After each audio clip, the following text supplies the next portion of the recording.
Hey, good day to you. This is Todd. I'm just a regular dude walking in the Word. As you know, we're going through Genesis right now.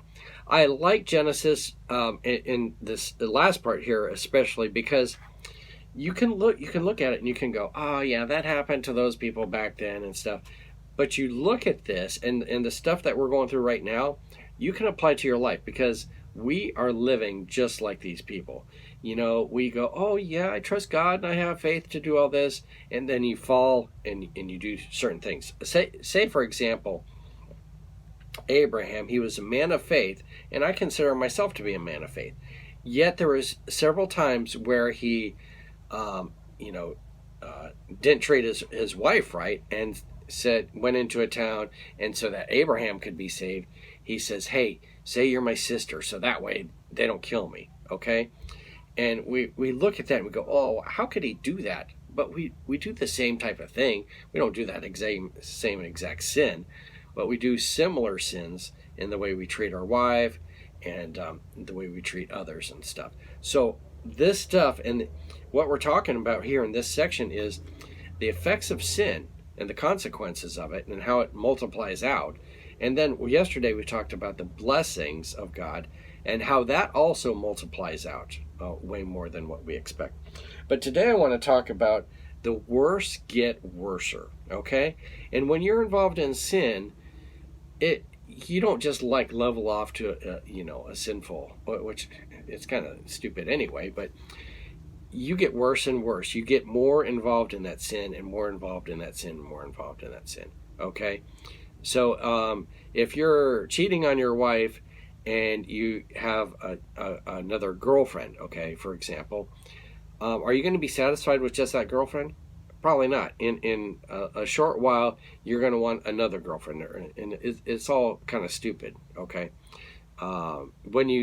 If you're involved in stealing, do you steal just one thing and go, oh, okay, yeah, that's good. I stole that one thing. Now I won't steal again. No.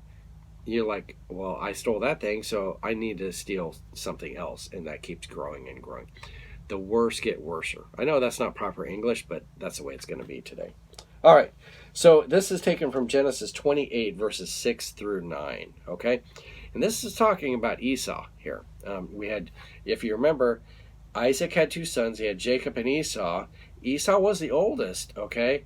And so rightfully he should get the blessing and stuff, but God had anointed that Jacob would actually get the blessing, and it worked out this way, even though Jacob and Rebekah were trying to, deceive their father into, giving the blessing.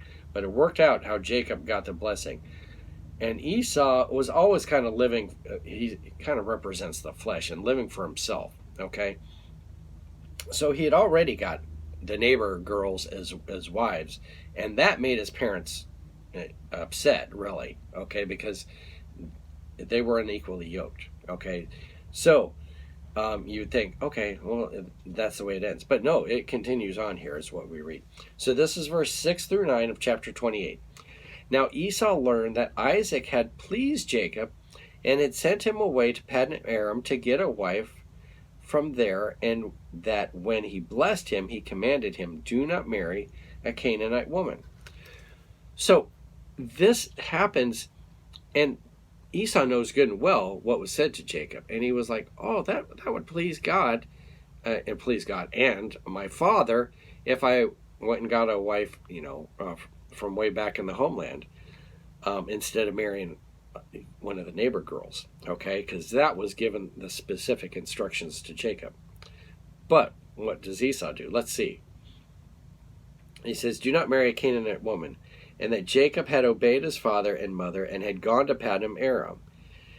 Esau then realized how displeasing the Canaanite women were to his father Isaac, so he went to Ishmael and married Mahalath, the sister of Nabath, and the daughter of Ishmael, son of Abraham, in the addition to the wives he already had. Okay? So he doesn't do things to please his dad. He sees, wow, so me marrying the neighbor girls, the Hittite girls, really made my dad upset. Let me make him even more upset. And he goes not to the Hittite girls anymore, but he goes to to get a child from Ishmael. Now talk about, like, that's even worse, okay? Ishmael was like sent away from the family, kind of disowned, really, okay, from the family, because it wasn't part of the promise of God. It represented the world, okay, and the flesh. And so you definitely stayed away from Ishmael. But Esau here, he's like, what's going to make my father even more angry than me marrying the neighbor girls? Let me go to Ishmael and marry one of his daughters. That'll really get him upset. And so that's what he does. Does something even more crazy to get his dad upset. Okay? And so the whole point is, you think, oh, the sin is bad, okay, him marrying the Hittite girls, but it gets worse, okay? And so that's why I'm saying here today, the worse gets worser. And as you're involved in sin, the sin grows, okay? It doesn't just stay the same. So I think I've beaten that horse till it's dead here. But anyway, I hope you get the point here. Thanks for watching. I'm just a regular dude walking in the Word, and I look forward to seeing you tomorrow as we continue our journey through Genesis. Lord's blessing. I'll see you then.